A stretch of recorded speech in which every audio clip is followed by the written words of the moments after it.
On top of that, you start with your basic world where you're developing these creative models, which are in PyTorch. And you have to get all these PyTorch models into a language that CoreML, TF Lite, and Onyx Runtime understand. And all of them to run with the same performance and the same accuracy. And these are all different things that a developer has to learn. And then I'm going to tell you, I want to run it on these devices. I'm picking a Samsung S23, 24, this drone, this security camera, and it has different chipsets. And I know nothing of nothing. You figure out how you're going to run this model on those devices and give me a solution. It's a very hard problem. I'm making it sound, it's so simple. Just, no, it sounds hard. Welcome to How AI Happens, a podcast where experts explain their work at the cutting edge of artificial intelligence. You'll hear from AI researchers, data scientists, and machine learning engineers as they get technical about the most exciting developments in their field and the challenges they're facing along the way. I'm your host, Rob Stevenson, and we're about to learn how AI happens. Okay, welcome back, all of you wonderful AI, ML, data science practicing folks out there in podcast land. Whatever your background, whatever your ilk or persuasion, I am thrilled you are back here with us at How AI Happens. And we have another amazing guest for you today. She has had a ton of roles in our space, and boy, there's a ton that we can go into. So I'm excited to have her. Just a quick sprint through her curriculum vitae here at the top. She served as the senior program manager for Bing over at Microsoft. She then led Apple's core ML team, where she figured out how to run ML models on any Apple device. She then co-founded Tetra AI Hub, which was later acquired by Qualcomm, where she now serves as a senior director of product management, responsible for building Qualcomm's AI Hub. She is Siddhika Nevrekar. Siddhika, welcome to the podcast. How are you today? I'm excited to be here. Thank you for having me over at your podcast. And I hope lots of people have tuned in to listen and enjoy this ride with us. Oh, so many listening and enjoying. I'm certain of it. And boy, you have an interesting background. And did I do justice to it first? I always like to ask if I bricked that or not. Yes, you did. You did. And I can talk through some of it myself as well, if you were interested in. Something that stood out to me about your experience, I'm hoping we can speak about, is just that you moved from cloud to edge. So you had this experience running clouds at scale, a company like Microsoft, then going to Apple, and now you're completely working to try and run these models on the edge on devices. So I'm curious what was responsible for that shift, if it was deliberate, or if it was just like you were bored with one and wanted to move to the other. Why make the move? Yeah, that kind of takes me down the memory lane. When I started, Bing was a search engine which was put together by Microsoft, and you'd think, why another search engine, given there's Google everywhere? But that was very, very crucial to get a good understanding of AI and ML back then. Large data, training large models, rankers, relevance, making sure what people ask for can be responded within a matter of seconds by Bing in an appropriate way. So that kind of, and you rightfully said, it was all cloud. Everything was running on cloud. And these were huge models, large amount of data, required everything to run on the cloud. And I did it for quite a bit of time, about 9-10 years. It wasn't actually guided by the industry at that point because AI on edge hadn't truly started. There were murmurs around, but not through applications. But I thought, hey, I have lived and spent a lifetime in cloud, and I need something that kind of challenges me, scares me a little bit. And can I do that? Can I work with, I know nothing about devices. Can I go learn how devices work? And that was a deliberate move to Apple.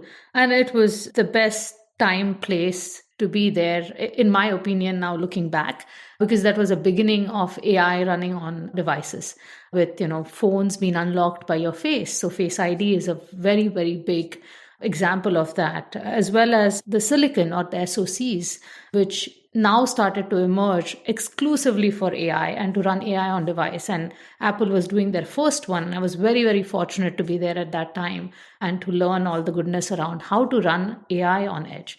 And to be honest with you, I did not believe in it. I was like, this is just a hoax. Models are too big to run on devices. By the time I left Apple, we had 1,000 plus models running on devices and 10,000 applications that were powered by AI on the device, exclusively on the device, which means the model is entirely on the device and is not going to the cloud. And to me, that was the realization that, oh, we are now, the moment has arrived where something magical is going to start happen with AI and ML. A good example of this for all of us to ground ourselves: when you take a picture on your phone, it could be any phone.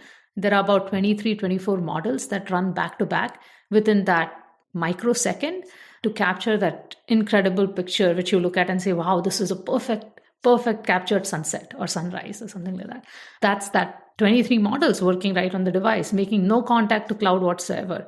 So that kind of grounds us, makes us realize that, well, AI is having so much practical impact on our day to day. We are interacting with, unknowingly or knowingly interacting with AI every day now. So that was the reason for the shift from cloud to device and luckily landing on AI. Boy, 23 models running just when you open the camera app, that would have been impossible for 2014, 2015 Siddhika to believe, right? It sounds like that was a deliberate move, like, hey, this isn't possible. Let me go try and figure it out. Was when you say that you wanted to go towards a thing that scared you, was that it, that you just didn't believe it was possible? Yes. One, models were substantially large. So there was a lot of technology around how do we get the models smaller and models doing what the large models in cloud did. Can we actually achieve that? That was one track, and that track with a bunch of, I wouldn't say it was any one person who did it. This was a lot of research done by many universities, a lot of companies that came together and kind of invested in this arena of figuring out how do we compress the models? How do we make them small? How can we train smaller models that run fast and do effectively the same thing? That was sort of an advancement in technology during that era time period. The second big push happened with the silicon manufacturers themselves. Folks like, whether you think of Apple or Qualcomm, there was some very specific investment done into a chip, a unit within our devices, which would be dedicated to running just AI, which essentially is, these are math calculation, matrix multiplication, and can we dedicate a unit that just does that really, really fast? And that was kind of a leap of faith, because if we put it in there, will there be use cases? Which could later on, we could go on and on talking about the AI that we are seeing today. How are the use cases going to evolve? We are in a similar moment right now, and that was a similar moment where, hey, if we put this hardware, will the use cases emerge? And the use cases did emerge, because now you had a dedicated processor, a neural processor, which could handle exclusive math dedicated for just AI. So that was the cause around AI taking off on devices. Okay, yeah, I was going to ask you whether you thought an increase in compute on edge devices or more efficient models was more responsible. Of course, it's both. Both, yeah. If you had to say one or the other, though, would you say it's about more efficient model? It sounds like that's kind of what you're saying. And my gut tells me that, like, no matter how much compute we get in this phone I'm holding up right now, there will still be less than is possible in the cloud, right? Is that your position? Do you think that it's more responsible for it as the increase in model efficiency? That is right. So what you said is absolutely right. Ultimately, we are constrained with the size of the device. And, it's all physics in the end. How much can you compress a small little chip to do what hundreds and thousands of chips can do, which you can stack up in a cloud, right? Can you actually replicate that experience on the device? And we are constrained by the size, so there is going to be limit there. What helps us, though, is how the algorithms are evolving, how the technologies around towards the RAG. Can we learn and train the model with small amounts of data on the device and make great personalized experiences? Can we have use case specific things going on? How can we reduce and shrink the data and the use cases and the models so that it will be an effective experience? So, and how can we systematically dispatch many of these and run many of these in and out into the device space? In a sense, how do we emulate a cloud on device without the large scale is the challenge we all are facing today and trying to figure out. And there are many tracks that are making progress in this area. Was that the philosophy at Apple from the beginning, was how do we emulate the cloud on an iPhone? Apple is a very, very unique company. And this is speaking out of just my experience alone, which is privacy has always been a very, very treasured principle all around. And hence, when AI came about and something like Siri came about, where there were things, or Face ID, or even within messages, being able to complete your sentences, complete your text, the question was, what do we do now? Should we actually go run these experiences in the cloud, which was a big no-no for Apple, because what's on the device is on your device, and no one gets to see it, no one can unlock that information. So that prompted Apple to start looking into how can we run these experiences on the device? How can we actually give memories in your photos on the device without having to log into and look at your photos on the cloud? Is that even possible? Or how can we autocomplete your sentences or translate without sending that data over a wire to the cloud, where there is a possibility of, once it's in the cloud, it's used for training, or it's looked into, or for the principle is nothing leaves the device. So how do we actually manage that? And that prompted Apple to actually push in this direction. Interesting. I had always considered the main inspiration for edge computing was latency, was that it's faster and you can't always, there are places in the world where you won't have internet access, and can you still run a model without having to connect to the internet? And it sounds like that was not even, maybe that was part of it, but it sounds like it was more about just, hey, our customers have an expectation of privacy. How do we deliver that while still giving them advanced models? Yeah, it's not one or the other. You're right. There are many factors. I was just thinking of how this conversation started back in the day at Apple, thinking, hey, how can we keep things private and secure? But equally important is the latency. And I remember every single application, whether it was Cisco WebEx, Zoom, Microsoft Teams, every single video conferencing application was trying to figure out how we can run better models that improve image quality, voice quality, all on the device during COVID. Because all of us were on all these applications, and sending that amount of data to the cloud was a huge burden. Oh, yeah, of course. And latency causing. If you remember, at least I felt it, that initially when we were using this application at the beginning of that time, we would see delays and hang-ups and voice getting lost. And then things improved very dramatically. And that one of the reasons for that was a lot of these companies invested in, can we run, the devices are computers. Can we not run the models on, computers are bigger. What if we move the models onto the devices and run them on the device? And right there, fix the audio rather than sending the audio stream all the way up, fixing it, sending it back. And that causes that delay of you speaking and me hearing. So that prompted. So there is definitely an aspect of latency and speed. There are experiences where you cannot tell the user, hey, you've shown the face to camera, I'll go grab a coffee and I will unlock your phone in the meantime. It's just unacceptable.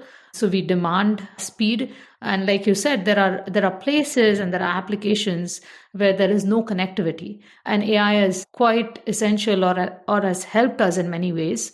And it's time saving and cost saving. And then there is privacy, which is extremely important as well.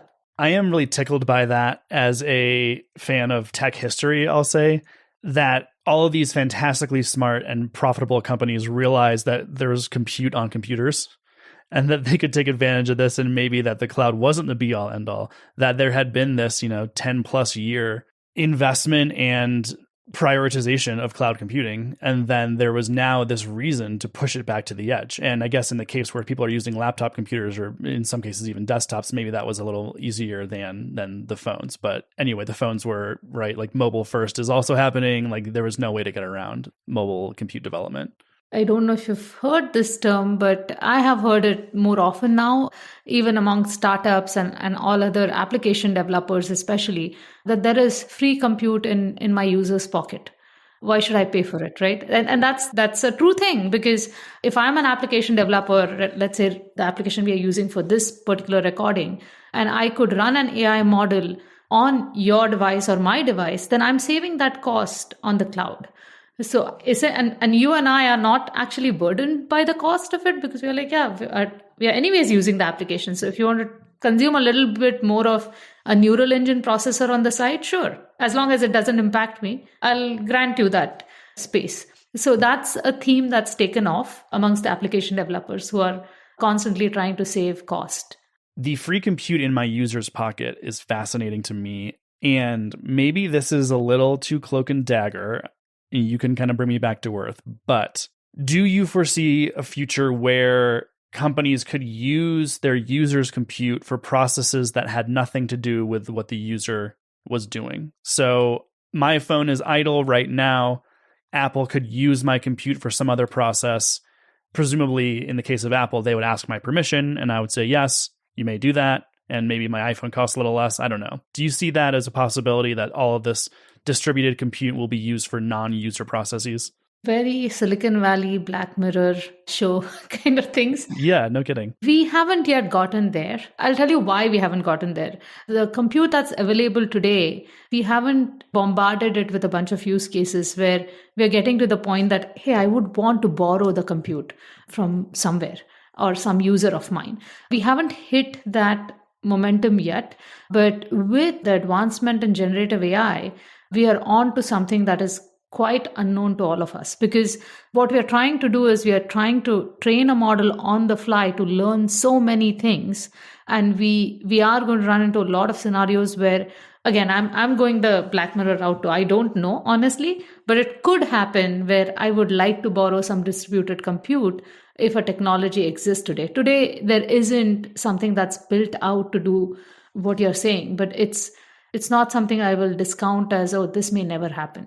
This probably would as we move forward, because our cars are going to be computers and they're going to be huge and they're going to be sitting in the garages sometimes. That's it. Yeah. Why wouldn't you want to do it? Yeah. If there's an incentive to the user, then it wouldn't be Black Mirror, right? If it's happening in the background, like we've seen, like, remember Sony rootkits, remember that whole thing? If you're doing something without the user's knowledge or consent, then shame on you. But if there's like, okay, I can accept this, not only can I give consent, but maybe I'm incentivized. It's like, oh, your car payment is lower, right? We'll pay you. I mean, this is now Web3, right? Like now you own a piece of this. We will pay you. You will get some sort of financial incentive to allow us to rent your compute. Yeah, absolutely. That's only Black Mirror if you don't tell people. Yeah. Or something crazy happens. That's true. Well, Siddhika, at some point here, we have to start the show. We have all this stuff we wanted to talk about, but this is, we're down a rabbit hole here, but I'm enjoying it. I do want to, I guess we'll stay in the rabbit hole for just a minute longer. I wanted to ask you a little bit about the challenge of training models for the edge in a situation like at Apple where the data cannot leave the device. Does that mean you cannot train the model using any of the user usage data? There are techniques that have been developed where you can do things like private federated learning, where you can train the model on the device. You can send the differences up to the cloud, which are very cryptic in nature. It has nothing to really do with the data, but more with the weights. And then you can fuse it with the main model, dispatch the model back again to the devices. So it's kind of an iterative learning. The challenge with edge AI or running AI on the devices is more to do with actual inferencing on the device than to do with training.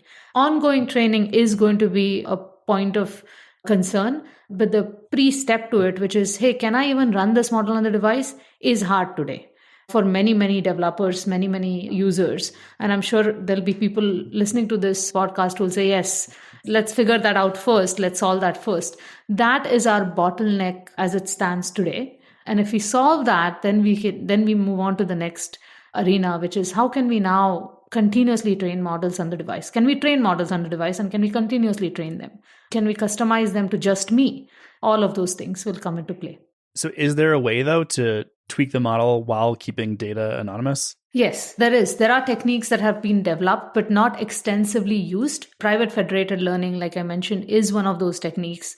There are RAG algorithms where you can periodically update the model with enough context given about different things happening on the device, and it will then learn, behave, act, and do new things. Your model will do new things that it used to not do before because it has learned the context being on your device. Those techniques are available today. I would say they're not yet extensively used, just yet. Mainly because we didn't have a problem statement maybe just a few years ago, which demanded that technology. If you think about running, let's assume you want to run generative AI, you want to run ChatGPT on your device, just on your device. Now you're getting into a whole different game. And let's say that model is everything about you and your device. which restaurants you go to, which it has nothing to do with internet. Let's assume that it has nothing to do with general knowledge, but it is your model with all of your knowledge. Now this, and we can imagine now, because of ChatGPT, that such an experience could exist where I go on my device and I will be like, which was that restaurant which had that Mexican food that I liked with that particular margarita, something. And the model would respond, oh, I know, on 7 p.m. on that day, you went here. I don't want the world to know that. I want my model to know it and tell me. But this also now, and we can imagine this experience today. We can only imagine this experience today because just a few years ago, we've started playing around with ChatGPT and the likes of generative AI and LLM models, which have started answering all sorts of things to us, summarizing all sorts. So now a use case has come in play for the entire world. And we are all like, oh my God, this is a new space. Let's do more with this. But that does mean that that model that we have been talking about, which knows everything about you, needs to continuously learn about you. You will constantly do different things and constantly change habits and behaviors and patterns, and it needs to consistently learn. And can we do that learning on the device? That's a problem statement that has come about now more so than before. Oftentimes, things remain in a world of, with AI especially, AI ML. It's been a trend. If you look at the history of AI and ML, it stays in a researchy mode for quite a bit, where there's a bunch of research going on around technologies and techniques and algorithms. And then suddenly there is this big drop of something production oriented that happens, and then it evolves. So we are in that phase where there is a drop of production oriented LLM world that's happened. We have seen large language models, and now the world is hungry for what's next. So what? We've all gotten used to ChatGPT. Now what do we do next? So I think it's demanding that now from us. Okay, that makes sense. So we are moving towards this personalization, individualization, really. Like it's not about I'm a white male between 25 and 34. It's I'm Rob. And so that information, what makes me Rob as opposed to some other broader demographic, it does not make sense to train a model on that data because it's only, or not widely anyway, because it's only relevant to me. So if you could do it on my device for me, then it would never need to leave the device because there's no utility in training, your model with my data. And the more I train your model with my data or my model with your data, the size of the model increases because it has to learn more information and store, which is not necessary at this point, right? Because you might need some inputs or some signals of your family behaviors, maybe, or friends' behaviors, but not all the content. So that's kind of where the trend is going in some sense. Okay, gotcha. I joke that we're down a rabbit hole, but this is all very hyper relevant to the work you're doing now. So I don't think it'll be too hard for us to come out of the rabbit hole and connect the dot. Would you maybe just explain a little bit about kind of your remit and what you're trying to accomplish with Qualcomm's AI Hub? I'll go down the memory lane a little bit so it smoothens our transition out of rabbit hole. When I and my other founder, both of us, we left Apple, one of the biggest problem statements we were very interested in solving was how can any developer deploy any model or run any model on any device? That was the problem statement that fascinated us. And the reason that problem statement fascinated us was what I said earlier, running model on devices is hard. Now you would ask, why is it hard? There are two plates that continuously move in the space we are in. I'm calling them plates. They could be two things. One is the algorithms and the research. So we went from classical, simple, easy models, object detection, all the way on to large language models now, where these are completely different. They are multimodal models now, which understand image and language and audio, video, all of these things, all the context is together. That keeps on evolving. So there's constant research going on where algorithms and the math that happens within those models keeps evolving, where somebody out somewhere in the world figures out, oh, I could do this math this way.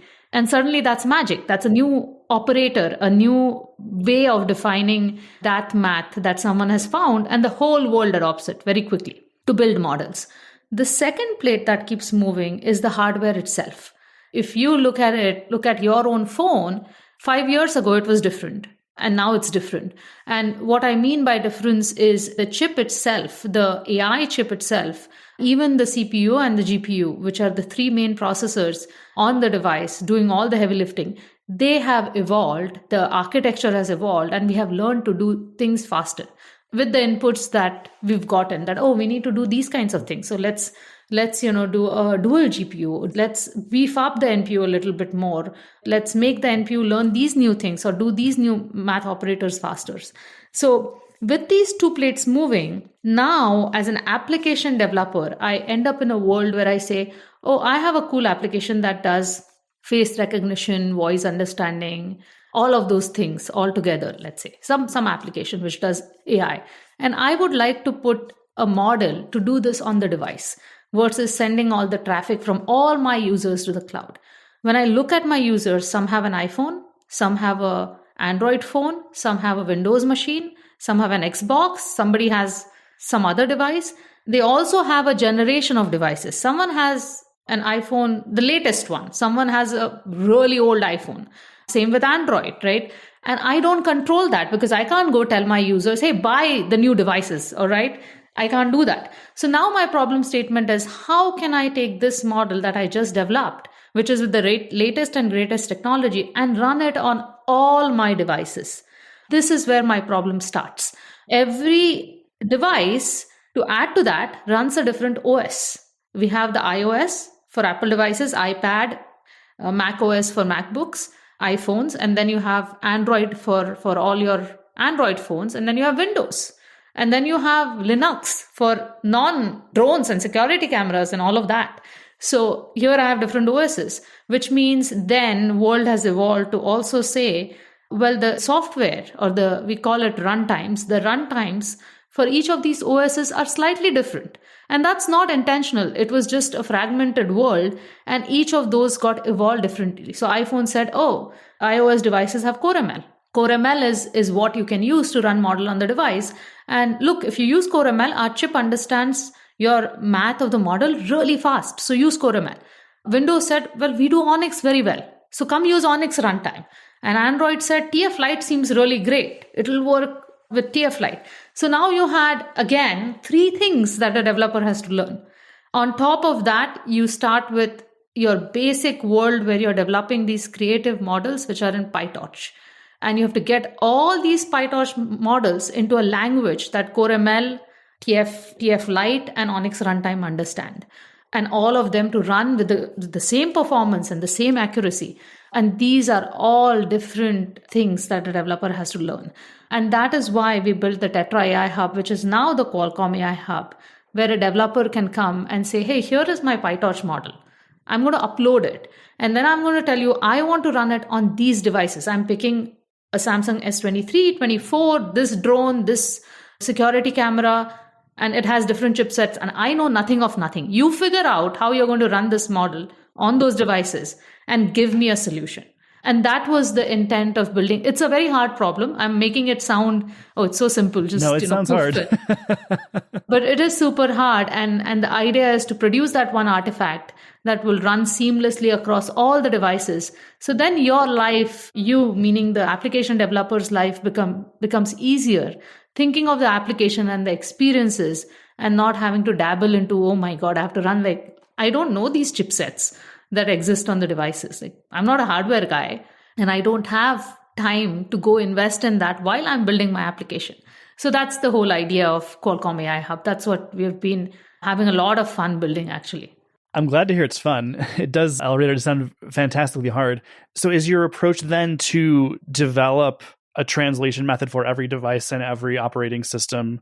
Or is it more like a unified theory where everything goes into the top of the funnel and it comes out in this one thing that works across any device, any OS, any instance?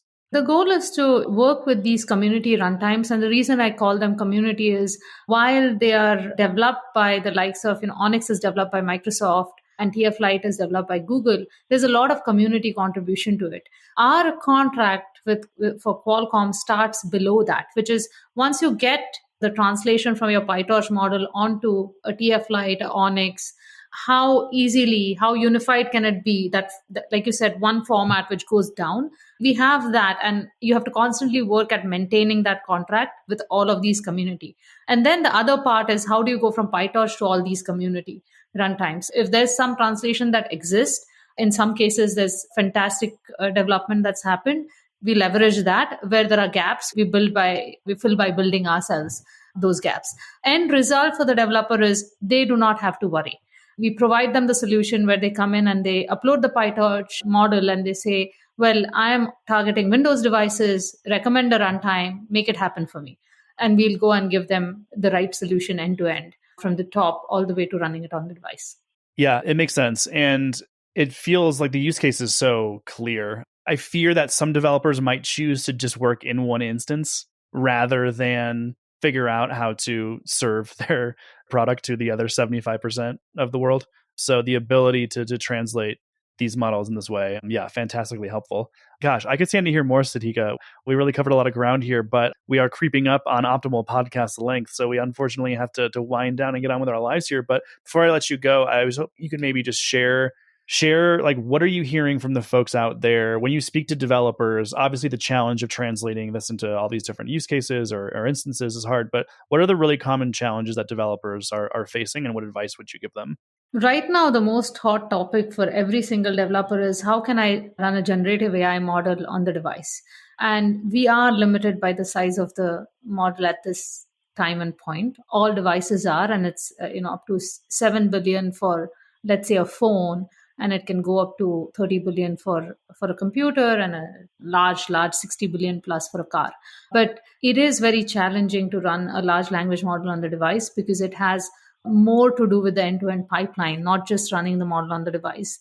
That's been the latest challenge, and that's what we have been focused on to figure out, hey, how can we actually compress this model, quantize it, what are the quantization schemes, and how do we make it such, just like the previous problem statement where a developer could come and upload a model and say, hey, I want to run this model on the device and didn't have to worry about anything. Can we do that with large language models? Can we actually bake in all the quantization flows and make them dead simple so that a developer almost pushes a button and makes it happen? And is that possible? It's the latest challenge. And I know the line of sight, and we are heading there. It is going to take a couple of quarters for us to make that really smooth for developers. So Q3 25, you're going to come back on the podcast and tell me how you solved it?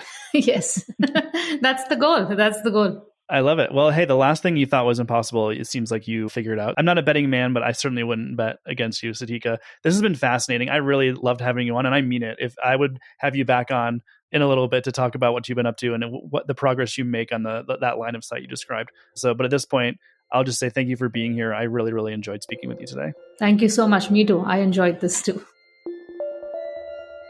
How AI Happens is brought to you by Sama.